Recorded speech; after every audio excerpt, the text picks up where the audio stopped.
Alejandro. Yun, tumakbo. Coach, ma-trivia ko lang, no?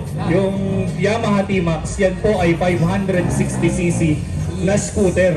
Correct. Kung matatandaan mo, Coach, naka 550 scooter din ako. Team ko naman yung kalaban niya. Okay, okay. Yan mga easy ride. Medyo mahirap din siya, alam mo ba? Kasi mahaba. Oo nga. Yung wheelbase, no, masyadong magkalayo. Pero tignan mo naman, taking it very, very swiftly. Parang ang gaan-gaan ng motor. Parang wala lang eh, no? Oo. Naman, no? Yung form, tignan mo, Coach, head and eyes. Tignan mo gaano kalin yung motor sa bawat liko. Grabe. At i-mention ko lang, no, napakaganda ng Permignoni na pipe. Ang ganda ng tunog. Oo.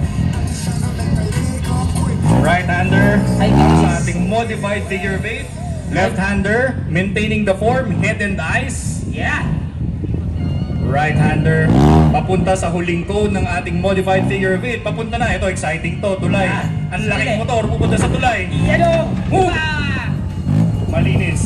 Slalom, slalom. Unang liko para sa Bleeding Wulser.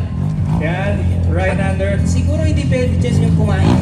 Yung mga hyperacidic, masakit yan. Uy, si Atty. nandito pala. Atty. Attorney Jen. Morning. Dagdagan din ang pogi dito. Alright, huling slalom. Ready? And